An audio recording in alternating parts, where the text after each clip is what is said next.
हम सब ने देखी नीता की दास्तान, जिसमें नीता को बलात्कारी राजू ने बेमौत मार दिया और वो भाग गया। कुछ रोज बाद सूरत पुलिस ने उसे चलती ट्रेन से पकड़ लिया। कहाँ होते हैं हम, माँ बाप, पड़ोसी, बस्ती के लोग, ऐसे मौके पर? माँ अगर अपनी बेटी के साथ ऐसा व्यवहार करे कि बेटी अपनी बात उसको बता सके, खुल के उसके साथ बात कर सके और उसको ये ना लगे कि माँ को मैं बोलूँगी तो वो बोलेगी तेरा ही दोष है, तेरा ही अपराध है। बच्चियां स्कूल जाती हूँ और उनका कोई पीछा कर रहा हो या उनको रास्ते में परेशान कर रहा हो, वो नहीं कहती, कह नहीं पाती।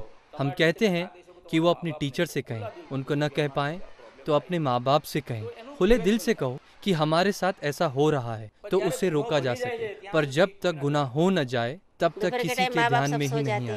लड़के लोग बाहर खेलते हैं, ध्यान देते नहीं बराबर। लड़के लोग को कोई भी लेके जाता है फुसला पटाखे। कभी माँ काम करने जाती है, बाप भी काम पर चले जाते हैं, तो बच्चा तो होशगार रहता है तो घर पर भी छोड़ के जाता है, लेकिन बच्चे के मन में क्या हो जाए या बच्चे के साथ में गैर क्या कर दे ये तो नहीं पता है ना।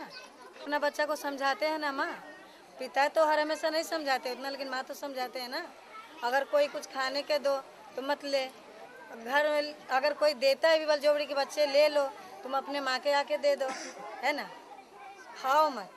ये माँ बाप की भी जरूरी है। कोई अपना आजू बाजू वाला कोई पड़ोसी देख ले कि ये कोई नया आदमी आया है, इसके ऊपर ध्यान रखना चाहिए, सुरक्षित रहना चाहिए कि ये आदमी कभी अपने को दिखाई नहीं दिया, ये आदमी आज अपने बोलने में दिखाई देता है, तो उसके ऊपर आजू बाजू वाले ने भी ध्यान रखना चाहिए।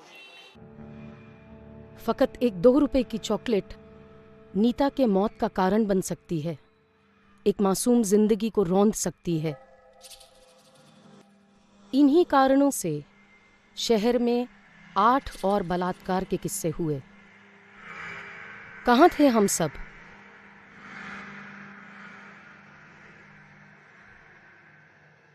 क्या हम नीता को बचा सकते थे?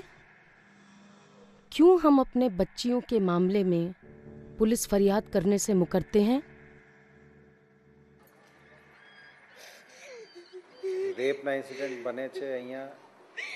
बलात्कार की घटनाएं यहाँ घटती हैं, दूसरी जगहों पर भी घटती हैं। मेरे अनुसार ऐसी एक भी घटना नहीं घटनी चाहिए, क्योंकि ऐसी एक भी घटना हमारे लिए बुरी बात है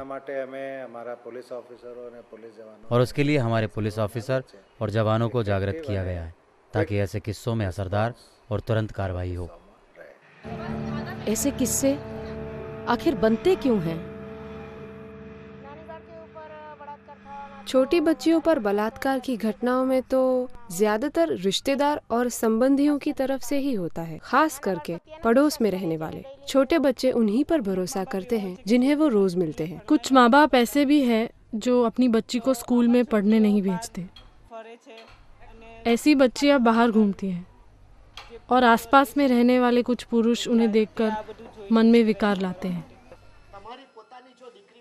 बच्चियों के माता पिता इस बात का ध्यान रखें कि आपके घर के आसपास क्या कोई अकेले रहने वाले, खास करके परिवार के बिना रहने वाले पुरुष जिनके पास आपकी बच्ची जाती हो, तो उन पे खास नजर रखें कि वो अपनी बेटी के साथ किस प्रकार का व्यवहार करते हैं। उन पर संपूर्ण भरोसा न करें जब तक बच्ची पूरी तरह समझदार हो जाए। नहीं होती, स्कूल में जाती, चल बच्चे तेरे माँ ने बुलाया, तेरे बाप ने बोला यहाँ पे खड़ा है, वहाँ पे खड़ा है, इस वजह से बच्चे जाते वहाँ रिक्शा में बिठा के ले जाते कहीं पे भी। यही सुनने को आता है कि उसके पास बलात्कार हुआ है या मार के फेंक दिया है। टीवी में देखते हैं, आजू बाजू में हो जाता है, या हाउसिंग में होता है, या पांडेसरा में होता है, सचिन में होता है, कहीं भी नवागाम में होता है। उसमें ये क्या होता है कि यहाँ के जो भी एरियाज है जहाँ पे बाहर से वर्कर्स आके रहते हैं, तो उन एरियाज में होता है कि वो अकेले रहते हैं। ज़्यादातर ऐसा है कि वो अपनी फैमिलीज़ के साथ में नहीं रहते। उसके बाद ये होता है कि कुछ तरह की वीडियो पार्लर्स है या इस तरह की चीज़ें देखते हैं, तो वो उनकी कंडीशन पे फ़र्क पड़ता है क्योंकि वो अकेले रहते हैं और इस तरह का। तो उसके बाद में जो विमेन रिलेटेड इश्यूज़ हो जाते हैं, कोई ना कोई केस इस तरह का बनता है। जब ऐसी घटना गुजरती है, सबसे पहले पुलिस में शिकायत दर्ज करवाएं। जब बात अपने बच्चे की हो तो पुलिस के पास तो जाना ही पड़ता है, कोई चारा ही नहीं, क्योंकि अगर आज ये मेरी बच्ची के साथ हुआ है, कल किसी और की बच्ची के साथ भी कोई ऐसा ही कर सकता है। वैसे ही कई बच्चे गांव में बाहर खेलते रहते हैं, कोई अनजान व्यक्ति लालच देकर ले जाए और ऐसी घटना घटे तो माँ बाप कैसे सहेंगे। पहले आप कितने कायदे हैं, आपके राइट्स कितने हैं, आपके अधिकार कितने हैं, वो पहले पहचानो। फिर इस अधिकार को इम्प्लीमेंट करने के लिए या मांगने के लिए कौन सी संस्थाएं हैं, और जो संस्था आपके पास मदद देने के लिए जो आ रही है तो उसको सहकार दो और उससे पूरी जानकारी लेने की कोशिश करो। पीड़ित व्यक्ति और परिवार को सहानुभूति और कायदा सहाय की जरूरत है। हम सभी, पड़ोसी, रिश्तेदार, सामाजिक कार्यकर, हर कोई ये काम कर सकते हैं। गुनाह सहने वाले व्यक्ति के पक्ष में सोचना जरूरी है। अब बहन जी, हमारी बेटी तो गई, अब उस आदमी को क्या सजा दें? नसीब को यही मंजूर है तो अब हम लोग रोजी रोटी कमाएंगे या कोर्ट कचहरी के चक्कर काटेंगे? कोई फायदा नहीं है ये सब करके। जो व्यक्ति गुनाह दर्ज करने की हिम्मत करता है उसका साथ दें। हमें तो बस लगता है कि उसे सजा जरूर होनी चाहिए, ताकि वो आदमी फिर ऐसा कभी ना कर पाए। अगर आज आप उसे छोड़ देंगे तो वो दोबारा ऐसा ही करेगा। अगर बलात्कार की घटना हुई है तो तुरंत पुलिस का संपर्क करके आरोपी के खिलाफ कंप्लेंट दर्ज करनी चाहिए। ऐसा करने से जो एविडेंस जिसका नाश होने की संभावना है वो कम हो जाती है और आरोपी के सामने केस कोर्ट में अच्छी तरह से चले और उनको सजा मिले।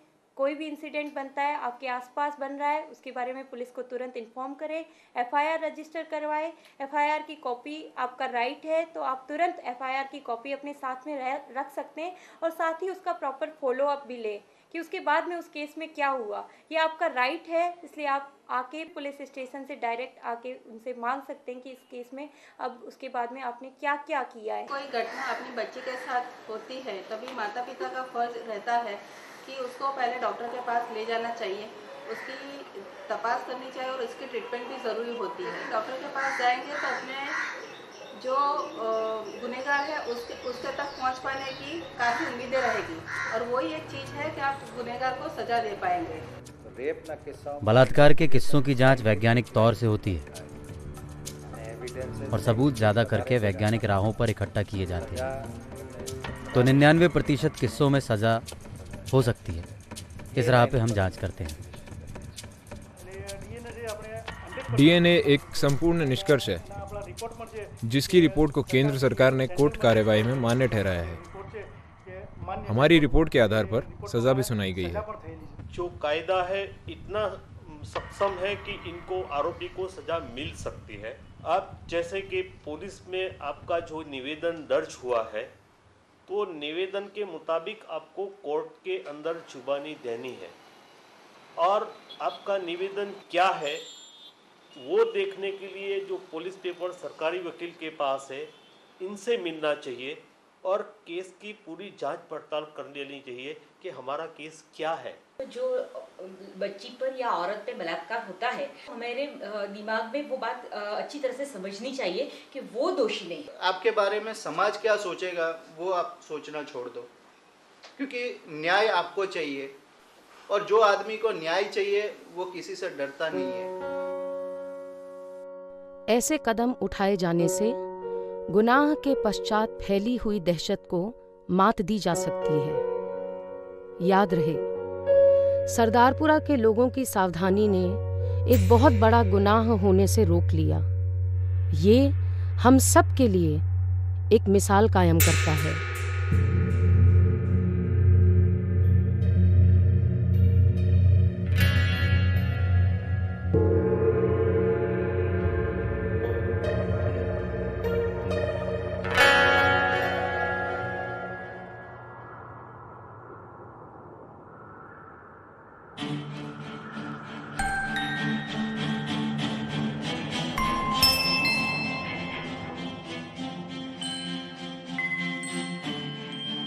सूरत एक द्रुत गति से बढ़ रहा शहर है जो दुनिया भर में आज दूसरे क्रम पर गिना जाता है। पिछले दशक से सूरत की बस्ती 7-8 लाख से बढ़कर आज करीब 48 लाख जितनी हो चुकी है। क्या सूरत अपनी हैसियत से ज्यादा फैल रहा है?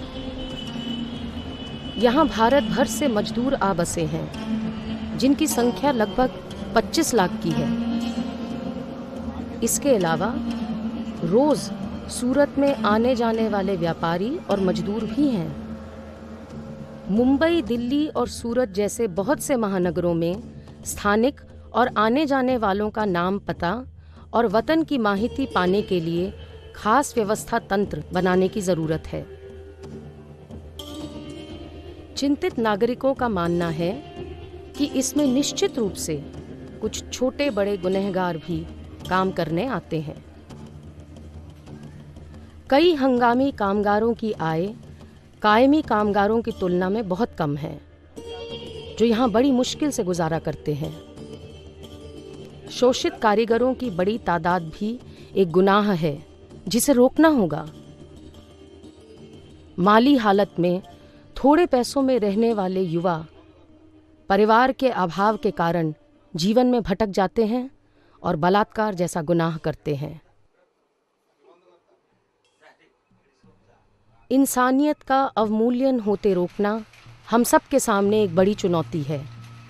जब रोकना संभव है तो वक्त क्यों बर्बाद करें? ये प्रश्न पूरे शहर का है। अंदर कई कोने में ऐसे गुनाह होते रहते हैं। उसे रोकने के लिए हम उद्योगपति क्या क्या कर सकते हैं, इस विषय पर हमें चर्चा करनी चाहिए। जो फैक्ट्रीज के मालिक है, मिल्स के मालिक है, जिनमें वो काम करते हैं, उन लोगों की जिम्मेदारी बनती है कि वो अपने वर्कर्स का ध्यान रखें और उनकी वर्किंग कंडीशंस को और उनकी लिविंग कंडीशंस को सुधारने के लिए उनको कुछ स्पेस ऐसा अवेलेबल करवा सकते हैं जहाँ पे कि वो अपनी फैमिलीज को भी लाके उनके साथ में रह सके। तो स्टेगरिंग को भी कारागिर को जबरदस्ती बुलाते हैं और चला लेते हैं। क्यों? उसको कुछ मिलता होगा, फायदा होता होगी जब ही ना, वो तो उछल रहे। हम जब गुनाह की चर्चा कर रहे हैं तो अपने सूरत में मजदूर कायदे का सबसे अधिक भंग हो रहा है, वो भी गुनाह है।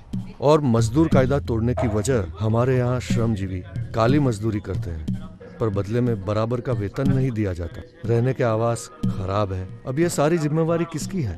समाज की है, सरकार की है, उद्योगपतियों की है। घाव पक गया है, हम उसकी दवा करने की बात करते हैं पर ये क्यों हुआ उसके मूल में जाने की बात नहीं कर रहे। बलात्कार मानव समाज के इतिहास का एक सबसे पुराना गुनाह है। क्या ये सिर्फ हमारे ही शहर या देश में हो रहा है या सारे विश्व में?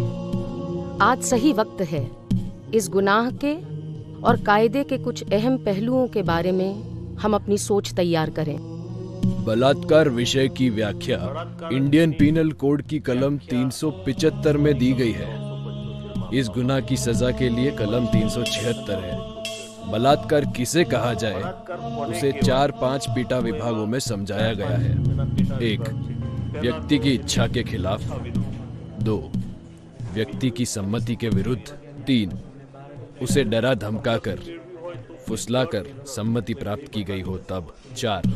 जब उसे गलत वचन देकर शारीरिक संभोग किया जाए जिसमें पुरुष ये जानता हो कि वो उसका पति नहीं है, जबकि स्त्री को ऐसा महसूस करवाया गया हो कि वो उसका पति ही है। ऐसे किस्सों में और अंत में 16 साल से कम उम्र की लड़की की मंजूरी हो या ना हो। गुनाह करने वालों को दी गई सजा समाज में मिसाल कायम कर सकती है, जिससे कायदा, न्याय और प्रशासन पर लोगों का विश्वास बना रहे।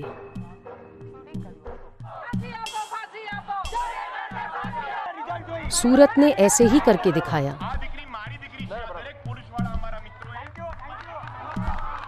पिछले दिनों 2 घटनाएं ऐसी हुई जिसमें सामने वाले, गुनाह करने वाले खुद बहुत वकदार पुलिस के अपने लड़के होने के बावजूद भी सूरत की प्रजा ने एक साथ इसको ये समझ कर कि जिस लड़की के साथ ये घटना हो, ये पूरे सूरत की, पूरे समाज की लड़की है और इतनी जागृति सूरत के लोगों में आ गई, सबने मिलकर के इसका जब उन्होंने आवाज़ उठाई तो उन सबको सजा हुई। बलात्कार के सामने हम लड़त कब शुरू करेंगे? जब हमारे घर के कोई सदस्य या हमारे कोई परिचित के साथ ये घटना बने तब। याद रखिए, आज जो दूसरे के साथ हुआ है कल हमारे यहाँ भी हो सकता है। अगले चरण में ये जानने की कोशिश करेंगे कि बलात्कार को रोकने के लिए कौन क्या कर सकता है।